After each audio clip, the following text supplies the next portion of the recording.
예, 오늘 우리가 나눌 말씀, 오늘 그 말씀 교회 주시는 하나님의 말씀, 로마서 1장 26절에서 27절 말씀입니다. 예, 이 말씀으로 포괄적 차별금지법 무엇이 문제인가?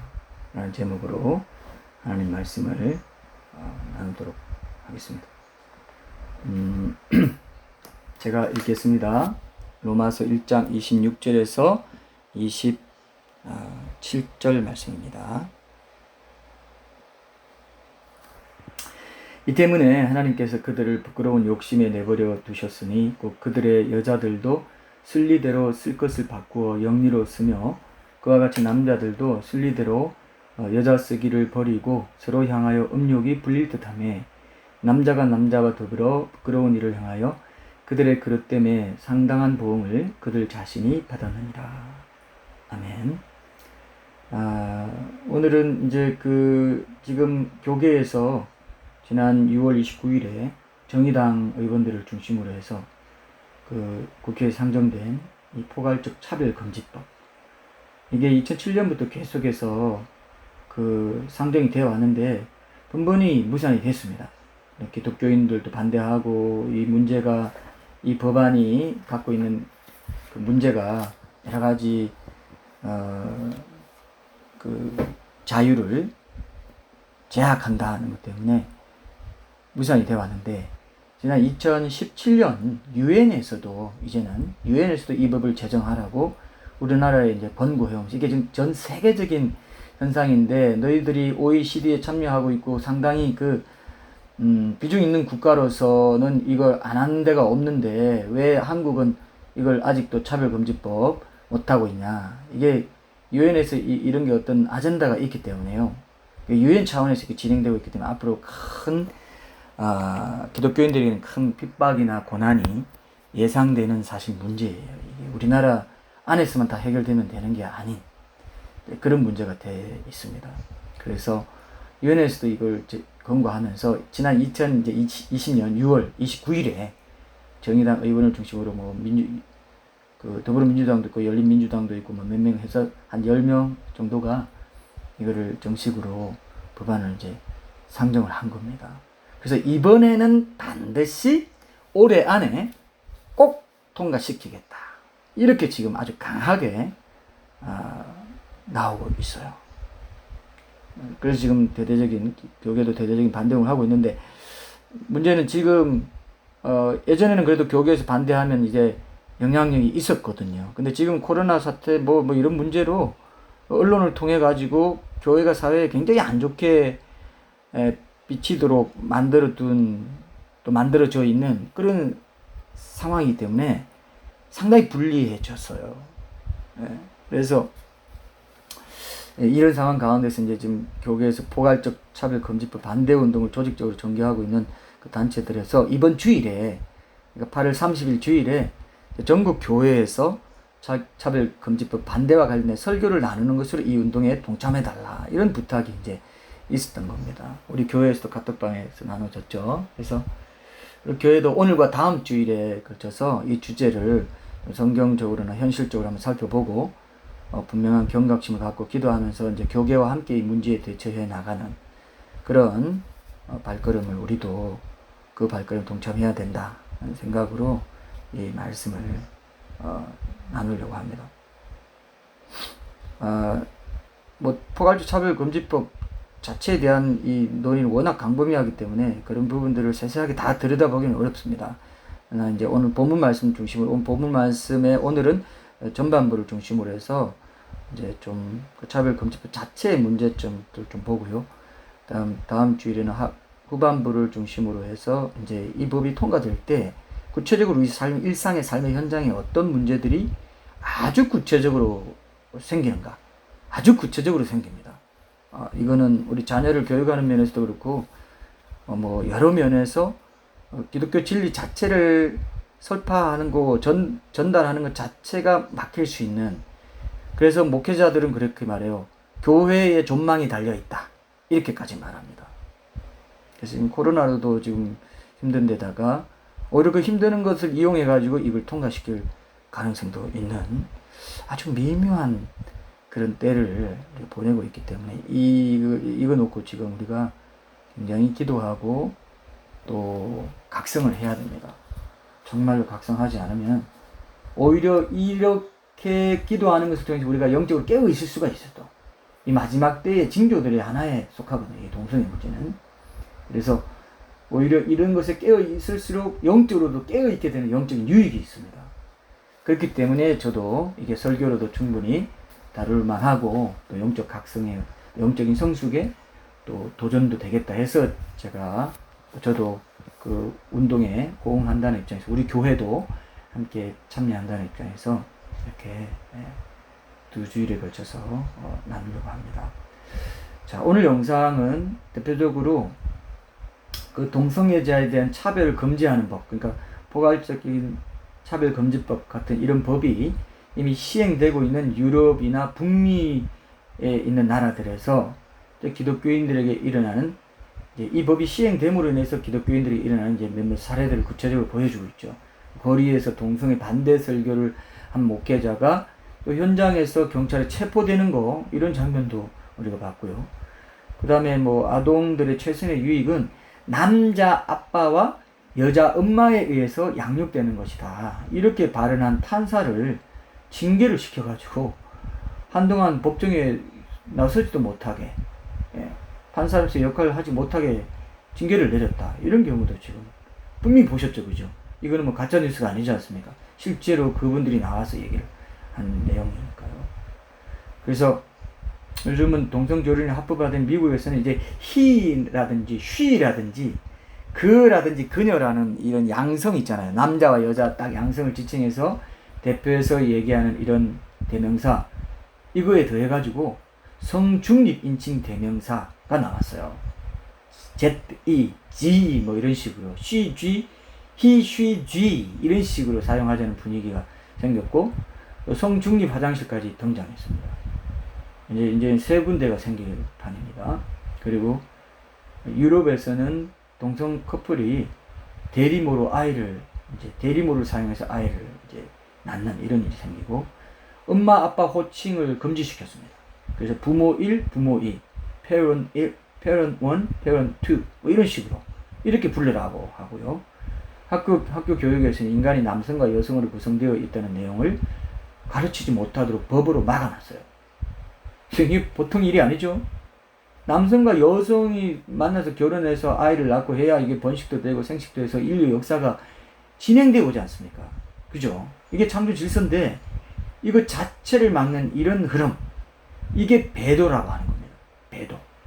이 마지막 때에 일어난다고 예언되어 있는 데살로니가 후서에 보면은 데살로니가 후서 2장 3절에 보면 사도 바울이 예수님 다시 오시기 전에 세상에 먼저 배교하고 배도하는 일이 있다 이렇게 예언했거든요. 이 배도나 배교는 원어상 무슨 뜻이냐면은 하나님의 뜻을 정면으로 거부하고 도전하는 공식적인 움직임을 말해요. 그러니까 나라에서 지금은 국가에서 동성 결혼이 합법적이다라고 추인해주고 이렇게 해준 적이 없어요. 인류 역사에서.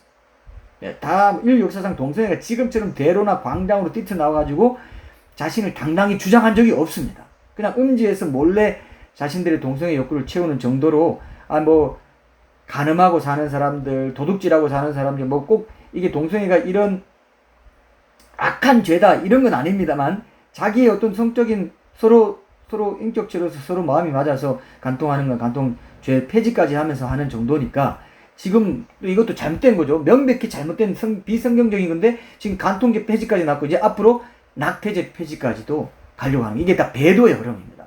왜냐하면은 분명히 생명이거든요. 생명이 뭐냐면은 우리가 언제 나라는 존재가 생명이 되냐면은 딱 정자와 난자가 만나는 그 순간, 그래서 순간에 생기고 할 때 하나님의 보좌에서부터 생명이 들어가요. 영혼이 들어가요. 하나님의 형상인 영혼이 들어갑니다. 그래서 몸은 거기서부터 영혼이 먼저 있고 그 다음에 몸이 만들어지는 거거든요. 신학자들은 이제 그리고 여기 논쟁점이 될 수 있지만 어쨌든 저도 그렇게 보는데 생명이 있어요. 그리고 애들 다 팔다리도 있고 눈도 다 있어. 그거를 가위로 잘라버리는 게 낙태입니다. 산부인과 의사가 들어가 자궁 속으로 들어가서 딱 다 보고 그걸 잘라버려요. 애를 갈기갈기 잘라버립니다. 요즘은 그래 중고생 여고생들 중에도 여중생들 여고생들이 그런 낙태 산부인과 가서 그런 수술하고 이런 것들이 옛날에 그 간호사 편지도 나오고 했죠 유튜브에. 차마 눈뜨고 보기 어렵다. 그런 애들이 어떻게 낙태를 그렇게 쉽게 생각하고 그냥 몰려다니면서 낙태하고 이런 것들이 지금 상식화되어 있는 시대를 우리가 살아가고 있어요. 이미 배도 배교의 시대에 깊이 들어와 있다고 봅니다. 저는 이걸 국가적으로 사회적으로 추인해주고 낙태 정당하다, 간통 정당하다, 동성애 정당하다, 합법 동성애 결혼도 합법적이다 이래준 적이 없어요. 인류 역사에서.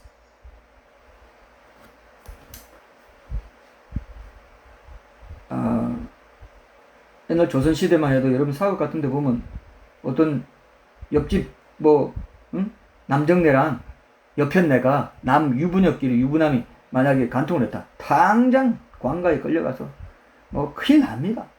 그런 게 이제는 합법적이다 됐잖아요. 우리도 지금 무감각해지고 있지 않습니까? 이런 시대라는 겁니다. 우리는 깨어나야 돼요. 이건 말도 안 된다. 이건 큰 배도다. 이렇게 생각해야 된다는 거죠. 지금 코로나 사태로 지금 다른 대규모 대중행사 다 금지됐죠. 그죠? 근데 일단 9월에 시청 앞 광장에서 동성애자들을 위한 퀴어 축제는 며칠에 걸쳐서 열린다고 하는데 아직 그게 취소된 거는 제가 정확히 모르겠어요. 지금 인정은 됐어요. 다른 건 못하게 하면서 하여튼 이런 것들은 하게 하는 거죠. 박원순 시장 서울 특별시장으로 하는 거 몇만 명 모이는 것도 다 하게 했고 이런 식으로 편파성이 없어야 되는데 편파성만 없어도 공정하기만 해도 뭐라고 말하겠습니까? 너무 눈에 띄게 편파성을 보이기 있기 때문에 지금 또 여러 비판의 목소리가 있다고 생각합니다. 이런 것들은 우리가 공의적인 측면에서 교회도 바로 잡아야 된다 말할 수 있죠. 교회만 너무 소모임이나 예배 다 금지해라. 왜 다른 불교나 천주교는 금지 안 시키고 다 그렇게 하는 건 공평성 있지 않다. 이렇게 이번에 대통령과 만나서도 그 성결교 총회장 한기채 목사님 그 말 했다고 하더라고요. 대통령 앞에서 직접. 이런 건 얘기해야 된다는 것입니다. 그래서 어쨌든 예전에는 이렇게 대놓고 동성애자들이 사회 전면에 나서서 자신들의 정당성을 주장하거나 하지 않았다는 거죠. 근데 지금은 이제 이러한 인류사의 유례가 없는 일들이 우리 사회에 아주 상식화되어 가고 있다는 거.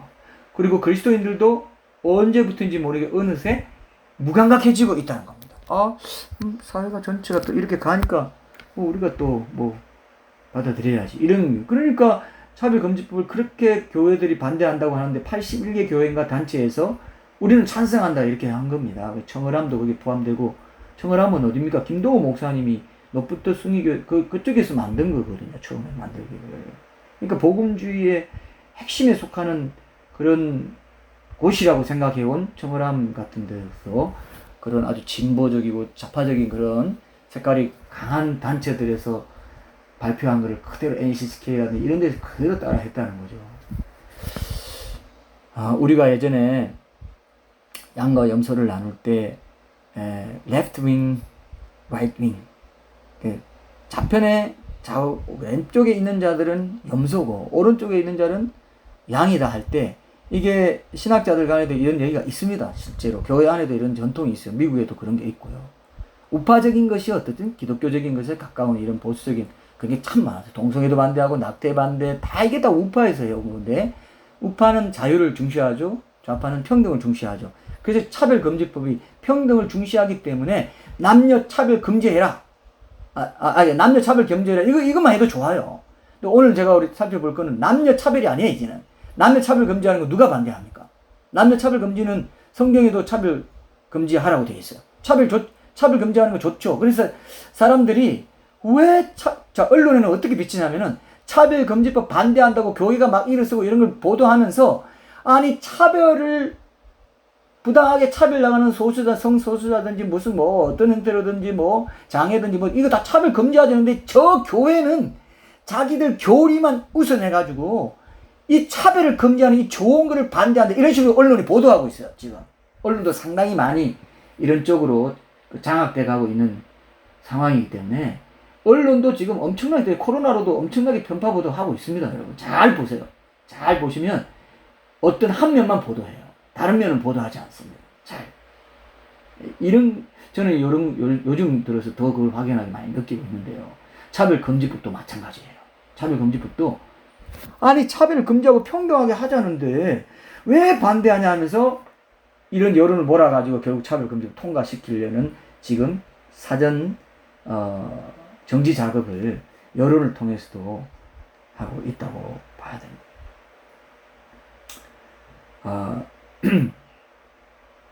문재인 대통령도 그 대통령 당선 전에 후보자 시절에는 차별금지법 반대한다 했다가 대통령 되고 나서는 차별금지법 싹 상정하고 이래도 뭐 반대한다 말 안 하고 있습니다. 지금 가만히 있어요. 침묵을 지키고.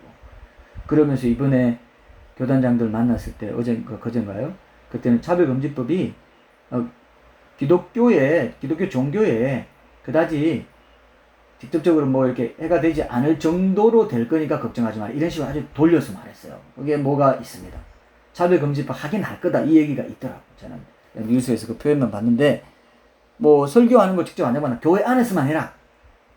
밖에서만 안 하면 된다. 이런 식으로도 얘기하지만 설교를 듣는 사람이 피해를 느끼고 신고하면 시정 권고하고 시정 권고를 안 들으면 벌금 물리게 되고 결국 처벌받게 돼 있어요. 네. 아주 예민하게 민감하게 이런 법이 오늘 그래서 이 법의 문제가 뭔지도 우리가 한번은 확인해야 우리도 반대를 하고 반대 집회를 나갈 수도 당당하게 기도하고 할 수 있지 않겠습니까? 여러분들 이걸 한번은 우리가 확인하려고 하는 거라서 오늘 뭐 길게 하진 않겠지만은 이 핵심만 붙잡으신다면 이 설교에 가치가 있다고 생각합니다. 단순히 뭐 동성애 각자 취향인데 뭐 취향까지 반대하고 그러나 이런 것들이 다 우리를 몰아가는 거거든요. 그게 아닙니다. 성적인 지향, 성적인 취향, 남녀 성별을 이제 제3의 성까지 다 포함해서 이렇게 규정하고 있는 법을 만들려고 하기 때문에 그 동성애적인 성향을 반대하는 사람을 법으로 처벌하게 된 게 이 법이란 말입니다. 그러면 신앙의 자유, 표현의 자유, 모든 종교 자유 이런 것들이 제약받는 이런 쪽으로 지금 전체주의 사회로 몰아가려는 하나의 그런 정지 작업, 기초 틀 작업을 하고 있는 게 지금 차별금지법도 그 중에 하나예요. 지금 아주 희한하게 이게 전국이 지금 시국이 돌아가고 있다는 걸 여러분 분명히 아셔야 됩니다. 우리가 지금 사는 세상이 이래요. 그래서 동성애 문제 하나만 봐도 노골적으로 이렇게 국가적으로까지 양성화되어가는 이 문제 하나만 봐도 지금 예수님이 다시 오시기 직전의 마지막 때라는 것을 우리가 알 수 있어야 해요. 이거 느껴야 돼요. 이 밤이 어두움이 짙어질수록 새벽이 가깝다고 하지 않습니까? 그래서 예수님도 복음서에 보면 그런 의미로 이렇게 밤사경 뭐 이런 표현을 하신 걸 볼 수 있어요. 어둠이 굉장히 짙을 때 그게 새벽녘이거든요. 지나면 이제 아침이 오는 겁니다. 예수님 오시는 거예요. 지금은 그래서 하나님의 진노가요. 언제라도 엄청나게 땅으로 쏟아 부어줘도 전혀 이상하지 않은 그런 세상이 된 겁니다. 이런 세상에서 그냥 세속주의, 풍조에 휩쓸려가지고 회개도 없고 거룩한 삶도 없이 무덤덤하고 미지근하게 살아간다면은 우리 또한 이들과 함께 정죄받고 휩쓸려갈 위험이 없다고 말 못하는 그런 시대라고요. 정신 똑바로 안 차리면 우리도 휩쓸려가는 때라는 겁니다. 예, 대세가 그렇기 때문에 뭐 선동하고 부쩍이고 안 해도 그런 풍조가 자연스럽게 우리 몸에 우리 마음에 스며들게 되는 그런 시대라는 겁니다. 분명한 성경적인 가치관을 딱 정립하고 살아가지 않으면 우리 자녀들도요. 자녀들이 여러분 이런 날이 옵니다. 자녀들이 이제 남자든 여자든 만약에 아들이라 합시다. 아들이 결혼하겠다고 집에 자기 애인 데리고 오겠다고 합니다. 데리고 와라. 그래 언제 만나자. 근데 뭐 얘가 일부러 딱 만나서 스파이즈 하려고 한지 몰라도 딱 만났는데 남자가 와서 아들이 엄마 나 결혼하려고 사귀고 있는 친구가 있는데 친구라고 했습니다. 표현을 내가 언제 한번 데리고 올게요. 그래 한번 와라 봐가지고 나도 어떤지 보고 싶다. 뭐 예쁘니 뭐 이렇게 얘기했다 합시다. 당연히 여자인 줄 알고 근데 하여튼 보세요 했다 합시다. 집에 왔어요. 딱 왔는데 남자가 왔어요. 예쁘장한 남자가 여자 역할을 하는 남자가 왔겠죠. 네? 그러면 여러분 기절 촉풍할 일이 아닙니까 말이죠. 네? 그런 것들이 그런 흐름이 더 강하게 합법화 시켜주는 것이 바로 이 포괄적 차별금지법이에요. 만약에 부모가 야 도저히 이 결혼 나는 인정해줄 수 없어 하면 양육권 박탈당해. 부모 자격 박탈당해 버려요. 아까 보셨죠? 영상에서 트랜스젠더 전환하는 수술을 하겠다는 걸 반대했더니 양육권 박탈당해버렸어요. 그게 법이 그렇게 돼 있습니다. 우리도 지금 그런 법으로 가는 거예요. 그러니까 이거 완전히 부모와 자녀 관계까지도 별거 아니 동성애자들이 문제지 내 문제는 아니에요. 우리 자녀 문제가 될 수 있고 내 자녀의 결혼 문제가 될 수 있고 내 자녀에 대한 권리, 법적인 권리가 박탈당하는 일이 내 가정에서 일어날 수 있다 이거예요. 왜냐면 우리 가정 자녀들이 다 세상에 살기 때문에. 지금도 코로나 이런 걸로 청년들은 지금 교회 떠나려고 막 하는 청년들이 들고 있지 않습니까? 왜? 잘 보는 게 언론이고 세상 친구들이고 다 영향을 받기 때문에 근데 왜 우리는 이렇게 하지? 이거 불합리하다 이렇게 생각이 들게 만드는 시대 분위기가 그걸로 가고 있다는 겁니다. 이건 내 문제라는 겁니다. 그래서 이렇게 강조해서 두 주에 걸쳐서 이번에 확실하게 한번 분명히 보자는 거예요. 안 보면요 이렇게 깨어있게 알고 나면 깨어있게 되고 깨어있으면 이때가 얼마나 악한지 알게 되고 그러면 주님 오실 날이 점점 가깝구나. 영적으로 깨어있게 된다는 거예요. 너무 우리 눈에 보이게 이 악한 일들이 버젓이 벌어지고 있기 때문에 얼마나 중요합니까? 그래서 이제 그런 경각심을 가지기 위해서 오늘 우리가 오늘 본말 전반부 좀 먼저 보고요. 그 문제가 뭔지 왜 우리가 성경을 믿는 그리스도인들이 왜 차별금지법에 반대해야 되는지, 그죠? 차별금지법이 왜 성경을 믿는 기독교인들을 타겟으로 특히 하고 있는지 우리가 이걸 알아야 돼요. 그 이유는 뭐냐면 성경이 분명히 동성애를 죄라고 정죄하고 있기 때문에 그렇습니다. 성경에서 여러분 성경에 보면은 여러분 뭐 잘 아는 말씀도 있을 겁니다. 구약 레위기 18장 22절에 보면은 너는 여자와 동침함과 같이 남자와 동침하지 말라. 이는 가증한 일이라 그랬죠. 그죠? 레위기 23장 13절에 보면은 누구든지 여인과 동침하듯 남자와 동침하면은 둘 다 가증한 일을 행함인즉 반드시 죽일지니 자기의 피가 자기에게로 돌아가리라. 이렇게 말씀했어요. 신약으로 와서 보면 고린도전서 6장 9절이라든지 뭐 디모데전서 1장 9절 10절에 보면은 남색하는 자가 나오잖아요. 이게 동성애자라고 합니다. 게이를 말하는 거예요. 그래서 이 분명히 정죄하고 있어요. 동성애자 하나님 나라 유업을 받을 수 없다. 하나님의 나라를 유업으로 받지 못한다. 이렇게 분명히 경고했습니다. 오늘 우리가 함께 읽은 본문 말씀이 로마서 1장 26절 27절 이 말씀도 이런 연장선상에서 성경에서 동성애가 명백한 죄라고 분명하게 밝히고 있는 대표적인 구절이에요. 제가 다시 한번 읽어볼게요. 이 때문에 하나님께서 그들을 부끄러운 욕심에 내버려 두셨으니 곧 그들의 여자들도 순리대로 쓸 것을 바꾸어 영리로 쓰며 그와 같이 남자들도 순리대로 여자 쓰기를 버리고 서로 향하여 음욕이 불릴 듯하며 남자가 남자와 더불어 부끄러운 일을 행하여 그들의 그릇 때문에 상당한 보응을 그들 자신이 받았느니라. 이렇게 말했습니다. 여기 나오는 순리는 창조자의 목적에 맞는 거죠. 창조질서 합당한 거 그걸 말합니다. 그 목적에 맞지 않는 부자연스러운 관계가 영리라는 것입니다. 그래서 한 남자와 한 여자가 결혼해서 그 관계 안에서 성생활하는 것은 자연스러운 관계죠. 그죠? 이 자연스러운 관계를 통해서 서로 위로받고 서로 친밀한 관계를 발전시켜 나가고 자녀도 낳고 하는 이 창조 행위에 참여하는 거라고요. 그 창조 행위를 우리에게 위임한 거나 마찬가지 우리를 통해서 하나님께서 창조하시는 것입니다. 아주 중요한 거예요. 이거는 창조 질서 자체와 관련된 거죠. 그래서 하나님께서도 창세기 1장에서 창조하신 뒤에 생육하고 번성하라 했단 말이에요. 그렇게 해서 남자와 여자의 그 성적인 기관의 구조가 합리적으로 자연스럽게 되어 있지 않습니까? 그게 자연스럽잖아요. 뭐든지 하나님께서 만드신 건요, 자연스럽습니다. 아, 그렇구나. 느끼게 돼요.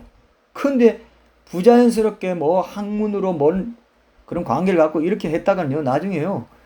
그건 부자연스럽고 나중에 병도 생기고 하여튼 그런 부분은 또 이제 그 오늘 말씀 후반부를 중심으로 다음 주에 할 때 그것도 함께 이 차별금지법이 시행될 때 어떤 구체적인 문제를 폐해를 갖게 되는지 얘기하면서 우리가 좀 더 이제 구체적으로 나누게 될 텐데 어쨌든 오늘 말씀을 통해서 볼 때 남녀 관계는 창조 질서고 에베소 5장에 보면은 그리스도와 교회의 관계를 설명하는 그런 거룩한 관계로까지 얘기하고 있거든요.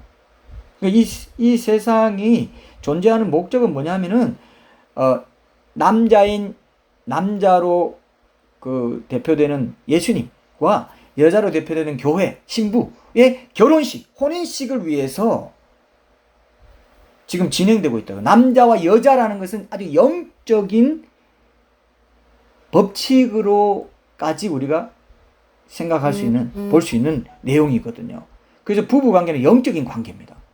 그리스도와 같이 아내는 남편을 그리스도와 같이 머리로 여겨야 되는 거고, 그 다음에 남편은 여인을 교회처럼 자기 목숨을 내주면서까지 사랑할 수 있는 그런 관계여야 된다는 거예요.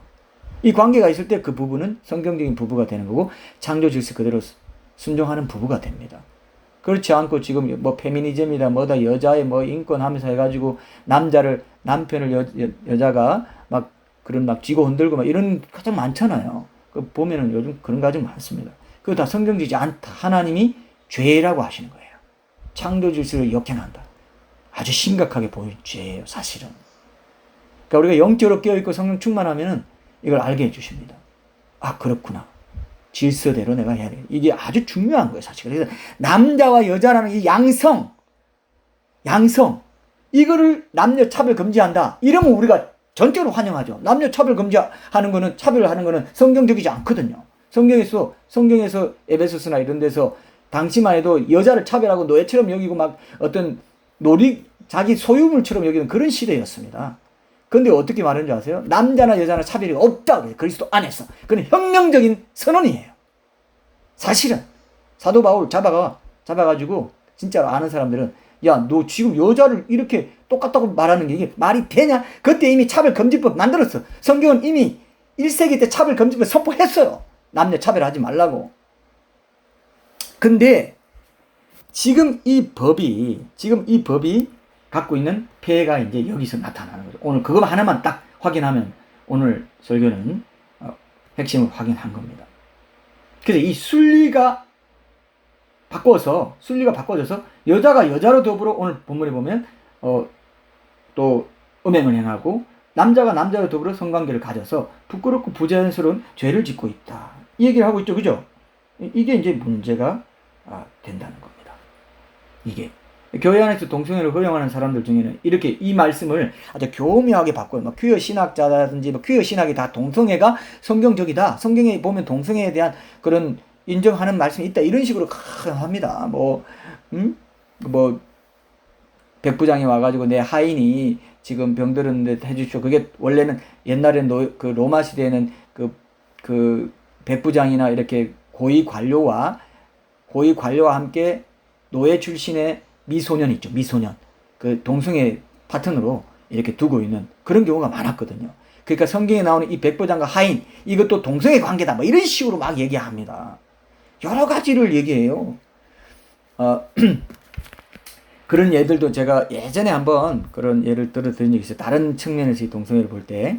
성경에서 쭉 낱낱이 찾아가지고 제가 그렇게 한 적도 있어요. 사실. 예전 좀 오래됐는데요. 우리 교회에서. 자, 근데 어쨌든 그런 예들이 있고요. 근데 오늘 이렇게 본문 말씀 보면은 이 퀴어 신학자들이나 이런 사람들이 어떻게 말하냐면은 여기서 바울이 비판하는 사람들 처음에 이성과 관계를 맺다가 그 다음에 동성애 연애를 하게 되는 그런 사람들을 가리키는 거다. 이렇게 말해요. 오늘 본문에 한번 보세요. 자, 실제 이런 주장을 뒷받침하는 것 같아 보이는 표현이 나와요.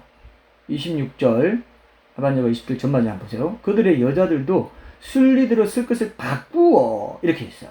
원래는 그러니까 타고난 선천적인 동성애자들이 아니라는 걸 표현한 거다 이렇게 보는 겁니다.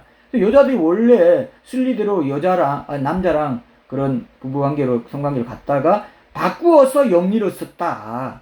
그러니까 이 사람들은 처음부터 동성애자들이 아니고 타고난 선천적인 동성애자들이 있는데 그들이 본성대로 동성애하는 거는 성경에서 반대한 게 아니야. 이런 말 빈미로 삼으려고 이렇게 해석을 이렇게 하는 거예요.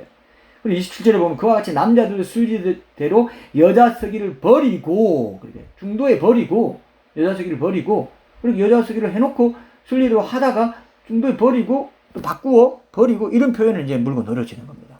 서로 향하여 음욕이 불릴 다음에 남자가 남자와 또 부끄러운 일을 향하여 이런 식으로 이제 해석을 하는 것입니다. 그래서 순리대로 하다가 영리를 쓰게 된 사람들이지 선천적으로 타고난 동성애자들이 그 성관계, 육체적인 동성끼리 성관계하고 이런 것들을 성경은 금하고 있는 게 아니다. 이성애자로 살다가 자신의 쾌락을 위해서 동성끼리 성관계 갖게 된 것. 그것을 성경은 동성애를 죄지었다고 한다. 그런데 이 본문의 문맥을 보면은 지금 사도 바울이 이렇게 표현한 본래 의도는 이성애를 하면서 뭐 순리대로 살다가 갑자기 영리를 따라서 동성애하게 된 경우를 말하고 있는 게 아니에요, 이게. 원래 하나님이 창조하신 순리대로는 남자와 여자가 성관계를 맺어서 사랑을 나누고 그것을 통해 자녀를 생산해내는 것이어야 되는데, 그 순리를 바꿔서, 그 창조주를 바꿔서 동성끼리 관계를 맺는 것에 문제점을 지적하려고 이 표현을 영리 순리를 쓴 건데, 자기들이 원래 갖고 있는 주장을 성경 말씀에 깨 맞추려고 하는, 그게 이제 이 해석상의 그 문제점, 이 신학적으로 그 문제점이 되는 그 용어까지 있습니다. 그래서 그런 걸로 깨 맞추려고 하는 전형적인 수법인 거예요. 이게 억지 주장을 하는 거예요. 자기가 주장하려는 게 먼저 있고, 그걸 성경으로 정당화시키려는 이런 해석 방법이 있어요. 그런 것에 딱 들어가는 겁니다. 이 남녀를 통해서 자녀가 생산되는 건데, 조금이라도 사도 바울이 그것이 타고난 거면 정당하다 이렇게 말할 리가 있겠어요. 그리고 하나님께서 남자와 여자에게 끌리도록 그렇게 만들어 두시지 않고, 하나님께서 선천적으로 그런 사람을 뱃속에서 창조하실 리가 있겠어요? 생육하고 번성하라고 말씀하시고, 남자와 여자가 서로 만나서 자녀를 낳는 법칙을 세우시고 정자와 난자가 만나도록 해놨는데, 그럴 리가 없지 않습니까?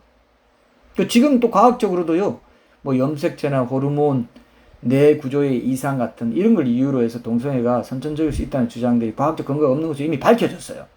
그래서 동성애자에서 정상적인 뭐 이성애자로 돌아온 많은 사례도 그 뭐 결정적인 증거이기도 하고, 여러 가지 지금 증거들이 많이 이미 나와 있습니다. 그리고 실제로 1993년에 아주 대표적으로 동성애 성행위자의 유전자가 따로 있다는 내용으로 딘 해머라는 그 미국의 유전학자가 사이언스지에 발표한 논문이 굉장히 널리 알려졌었습니다. 근데 2005년에 이 사람 자신이 자기가 근데 그때 잘못했던 거다, 이렇게 결론이 번복된 것으로 널리 또 알려져 있어요. 근데 그때 이미 1993년에 그게 사이언스지의 권위 있는 과학지에 발표되고 나니까, 그때 막 온 세상의 그 언론들이 대서특필하고 동성애가 선천적일 수 있다더라, 이게 많이 알려지고 나서 2005년에 그걸 말하니까 그건 별로 많이 안 알려졌어요.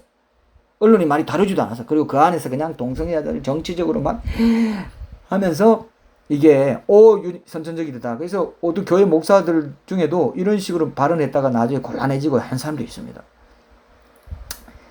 그리고 그동안 동성애 유전자를 찾으려는 과학적인 노력이 아주 많았지만 모두 헛수고로 끝났어요. 실제로 2016년에 미 존스 호킨스 대학에서도 그렇고, 2018년 뭐 브로드 인스티튜트라는 유명한 그 연구소의 연구 결과도 결론이 뭐냐면 동성애 유전자는 없다, 이걸로 판명이 딱 나버렸어요. 그래서 동성간 성행위는 유전되거나 변경할 수 없다는 그런 말은 사실과 다르다. 이게 지금 학계에서는 그렇게 지금 인정되어 있는데, 언론에서 워낙 집요하게 이런 것들 많이 알렸고, 또 이 언론이란 게, 여러분 언론 아시죠? 사람들은 요즘 사실을 믿지 않고 언론에 보도된 것을 사실로 믿어요. 그래서 언론을 조작하고 언론을 통제하면 얼마든지 사람들을, 지금 보세요, 교회가 완전히 죽일 기관이 된 게 이게 언론에서 다 지금 그것만 보도하고 있기 때문에 그래요.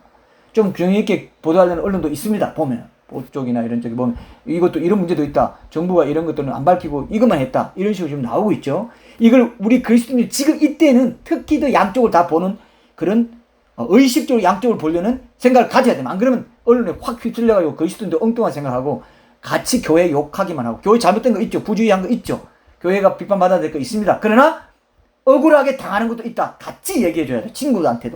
친구들한테나 직장의 동료한테나 같이 얘기해. 직장 동료도 이렇게 얘기하면, 야, 너 교회 다녀? 나 교회 다니는데 요즘 상종 안 하기로 했어. 이렇게 해요. 어떤 식당에는 이번 일주일 동안은 교회 다니는 사람은 이 식당에 들어오지 마세요, 이런 식으로. 왜? 언론이 계속 그걸 보도한단 말이에요. 그럼 사람들이 최내가 됩니다. 교회가 완전 나쁜 놈들이네, 이렇게 해요. 이거는요, 실제로 이런 보도로 당해본 사람은 이걸 알아요. 안 믿고 있다가 실제로 언론이 어떤 위력을 발휘하는지 이번 일 당하면서, 그러니까 뭐 데모하고 뭐 삼성 앞에서 뭐 산재 받았다면서 데모하고 이런 사람들 나중에 알고 보면은 다 밝혀지면 언론이 이거를 외국보다 꼭 이 경우를 말하지 않는다 할지라도 당해보면 알아요. 내 자녀가 뭐 돼가지고 내가 피켓 들고 나갈 상황이 되면 그때 알아요. 세상은 엄청나게 언론으로 왜곡될 수 있고 엄청나게 여론몰이로 왜곡될 수 있구나. 자기 피해자 대부분 그때는 압니다. 그때만 알아요. 사실은 아닐 때는 남의 일 보듯이 하는데 우리가 지금 교회가 당하고 있기 때문에 우리는 이걸 알아야 돼요. 우리가 지금 피해자 입장이기 때문에 제3자 입장처럼 강 건너 불 보듯이 하면 안 돼요. 우리는 지금은 언론 이쪽도 보고 저쪽도 보면서 바르게 친구한테 얘기하고 변정을 해야 돼요. 변정을. 이게 변정 전도입니다. 변정 전도를 해야 될 때가 왔어요. 우리는 변정 설교를 주일 설교를 쭉 해왔는데 수요 기도회 때는 큐티 설교하고 이건 변정 설교 해왔는데 이제는 이런 것들이 더 활성화돼야 될 때가 점점 더 오고 있지 않은가 이런 생각까지 이제 해보게 돼요. 그래서 꼭 기억을 하셔야 됩니다. 지금 뭐 염색체나 호르몬 뇌구조 이상 뭐 이런 걸 이유로 동성애가 뭐 그렇다. 이건 지금은 인정되지 않고 있다는 것을 여러분 기억하셔야 됩니다. 자, 근데 오늘 이제 제가 결론적으로 한 가지 더 보고 이제 결론을 맺으려고 하는 게 뭐냐면은 이 차별금지법이 내용이 실제로 그러면은 실제로 이번 6월 29일에 상정돼 가지고 지금 대대적인 반대를 받고 있는 그 차별금지법 내용에 지금 우리가 말하는 이렇게 이런 부분에서 염려할 만한 그런 표현이 있고 조항이 있고 항목이 있냐? 요것만 직접적으로 그 차별금지법 직접적으로 들여다보는 부분만 보겠습니다. 이 문제만 보고 한 5분 정도 보고 이제 결론을 낼게요. 자, 보세요. 그 법안에 어떻게 되어 있냐면요. 이렇게 돼. 차별의 정의를 이렇게 말하고 있어요. 차별의 정의를 규정하면서 성별, 성적 지향, 성별 정체성 이것에 따른 부당한 처우도 포함한다 되어 있어요. 원래 차별의 정의는 뭐냐면은 원래는 우리도 차별을 반대한다고 했을 때 이런 내용에 대해서는 우리도 차별 반대하는 기독교인도 차별 반대합니다. 성경적으로도 맞아요. 자유와 평등 이걸 우리가 자유와 평등 사회주의적인 어떤 가치관 평등을 위해서 사회주의적인 가치관이 성경에도 있습니다. 사실은 자본주의만 있는 게 아니에요. 오히려 자본주의의 폐해도 있어요. 사회주의 폐해도 있어요. 사랑 없이 제도 없이 사람들이 자발적인 그런 거 없이 제도적으로 평등을 해가지고 배급 주는 식이 되면 그건 공산주의. 그거는 성경이 아닙니다. 자발적으로 사람들이 인격적으로 반응해가지고 자기가 그 평등을 쫓아서 가난한 자 도와주고 이런 것도 괜찮아요. 근데 제도화 해가지고 억지로 강제로 부자들 세금도 매겨가지고 뺏어가고 예? 지금 이런 사회주의 분위기로 지금 가고 있죠. 지금 뭔가 법제화 계속 될 겁니다. 앞으로. 차별금지법도 그거 하나예요. 평등, 사회주의적인 초점이 맞춰져 있어요. 잘 보십시오. 근데 이것도 평등인데 차별 없는 평등 좋지 않냐 하면서 살짝 반기독교적인 이 동성애 문제도 살짝 끼워놓은 게 바로 아까 말한 성별, 성적 지향, 성별 정체성에 따른 부당한 처우도 포함한다. 요것 때문에 문제가 됩니다. 요것 때문에. 요걸 살짝 집어넣어가지고 동성애를 반대하는 교회를 억압하고 교회 존망에 큰 해를 전도조차 못하게 할 정도로 목회자 잡아 넣어도 말 못할 정도로 법제화하면 말이 됩니까? 교회 자체가 성립이 안 될 만큼의 문제가 되거든요. 자, 이런 것들을 이제 우리가 깨어서 봐야 되겠다는 생각 때문에 이 얘기를 하는 거니까. 이 법안에 이런 말이 있어요.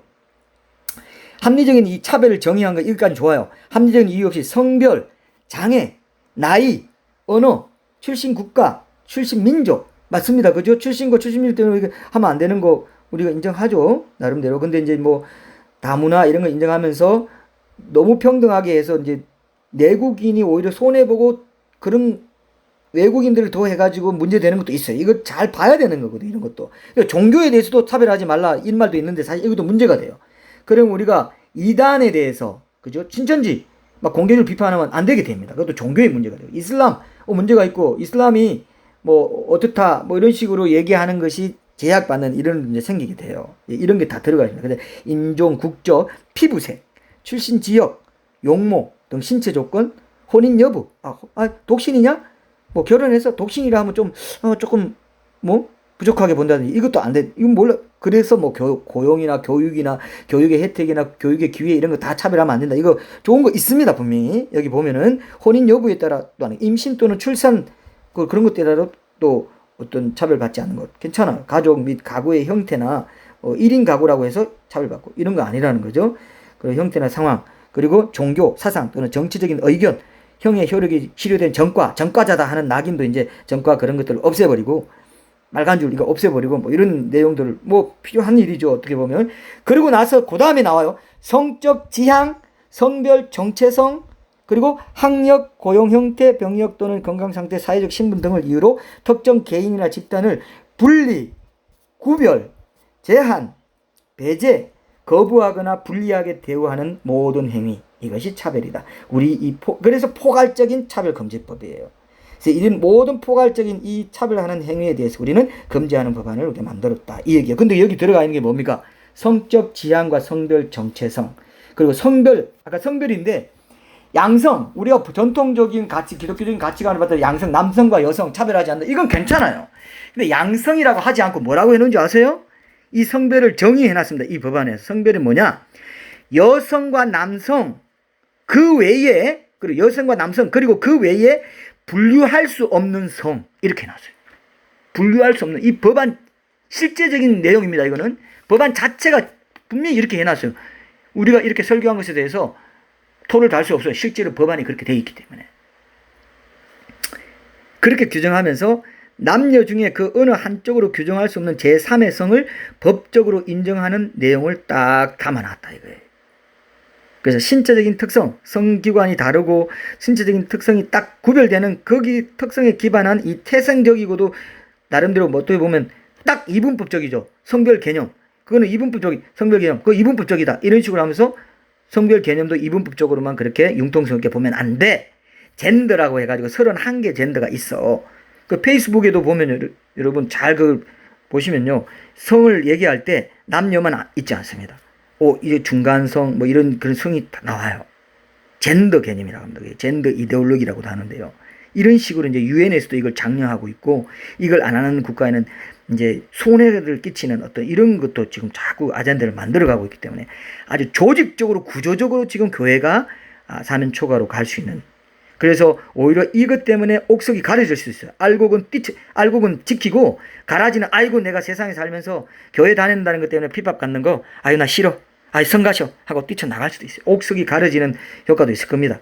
그래서 뭐 이렇게 가라지 알곡 탈곡기에서 탁 하듯이 이런 이제 때가 지금 점점 오고 있는 거죠.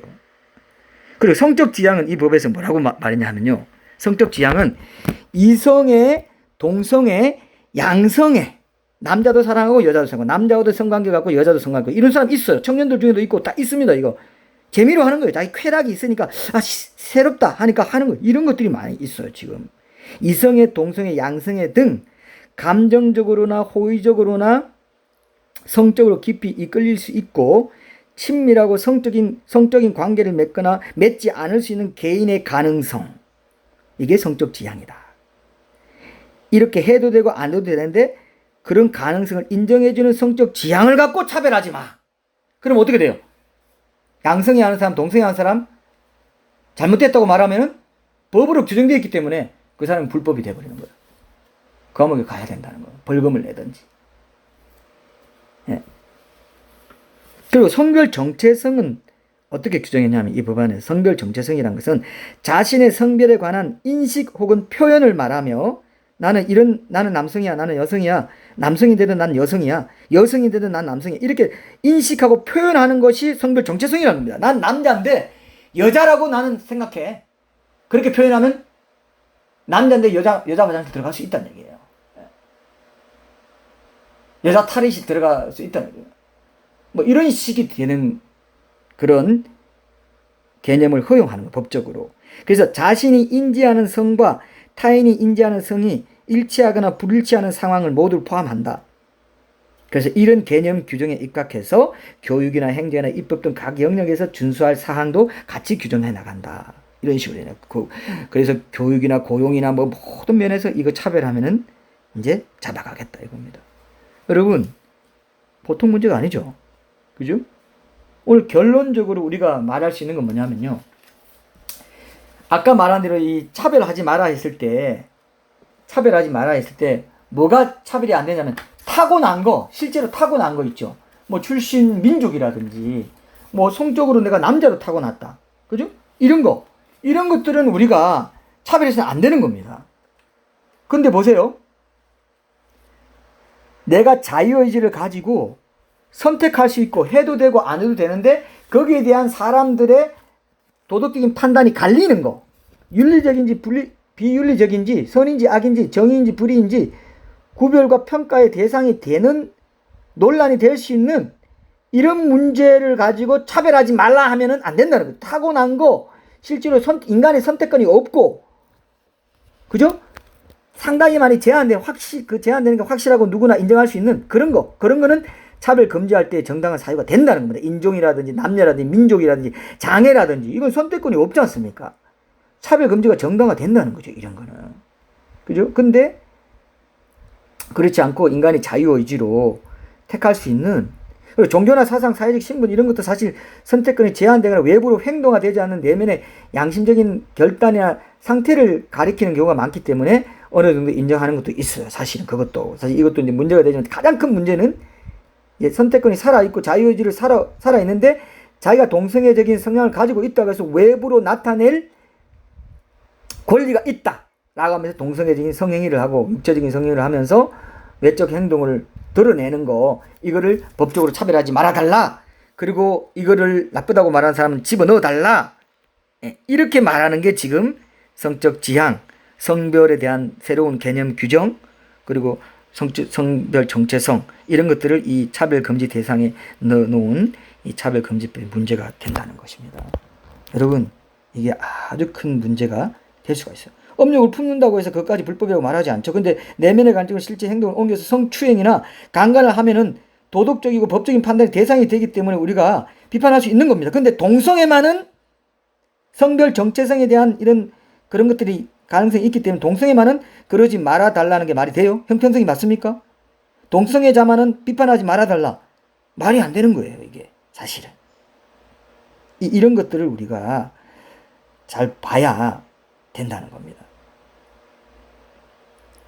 그래서 오늘 여기까지 여러분 분명히 비성경적이기도 하고 또 이 운동을 우리가 해나갈 때 우리 교리만 들고 나가면 안 돼요. 국가적으로 국가가 공평하게 해야 되고 사람들 차별하지 않아야 되고 법적으로 사람들에게 다 적용되는 걸 해야 되는데 왜 이렇게 공평하지 않게 비합리적으로 하냐, 이 말만 해야 돼요. 이 말만으로 충분히 통과시킬 수 있습니다. 우리 성경에 남녀만 있고 동성애 금지되어 있어, 그러니까 국가에서 하면 안 돼, 이러면 비웃음 당해요. 그렇지 않고 너희들도 생각해봐, 이거 합리적이지 않지? 이렇게 얘기해야 된다는 겁니다. 실제로 지금 운동을 그렇게 해나가고 있어요. 성경을 그렇게 많이 안 내세우고 있어요. 코로나 사태라든지 뭐 정치적으로 뭐 좌우파의 문제라든지 이런 것도 사실 공평성의 문제, 편파성의 문제 이런 걸 많이 뭐 부정선거의 문제라든지 이런 것도 그런 걸로 지금 얘기해 나가고 있기 때문에 일반 사람들도 지금 호응하는 사람들이 있거든요. 보수 언론에서도 보도도 해주고 이런 것들이 돼야 된다는 거, 이걸 생각하면서 지혜를 갖고 우리가 해야 됩니다. 지혜와 지식을 갖고 이 문제를 우리가 앞으로 해결해 나가는 그런 과정이 필요하고 기도가 필요하고 영적 전쟁으로 우리가 인식하고 하나님께 도와달라고 하는 그 마음으로 우리가 다음 주일에 이제 실제적인 아주 구체적인 우리 삶의 일상 속에 일어날 수 있는 이런 예를 들어서 좀 더 변정적으로 성경적으로 이게 왜 작된지까지도 결론을 맺으면서 우리가 이 오늘 본문 말씀 후반부 가지고 말씀 나누겠습니다. 자, 우리가 이 내용도 한번 기도하겠습니다. 한 1분만 간절히 우리 통성으로 한번 기도하겠는데요. 이 문제가 영적 전쟁, 이것이 마지막 때를 알리는 중요한 아주 배도의, 이렇게 확실한 배도 배교의 증거들이 있어도 아직 마지막 때가 아니야 이렇게 말할 수가 있습니다. 왜냐하면 인류사에 이런 유례가 없었거든요.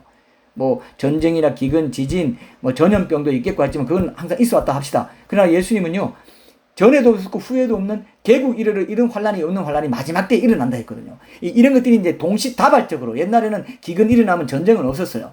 전쟁이 일어나면 기근은 없었어요. 기근 일어나면 전염병은 없었습니다. 근데 앞으로 개국 이래로 노아의 홍수, 전 세계가 물에 잠기보다 더 큰 환란이 올 때는 동시다발적 전쟁도 일어나고 기근도 일어나고 기아도 있고 전염병도 있고, 예?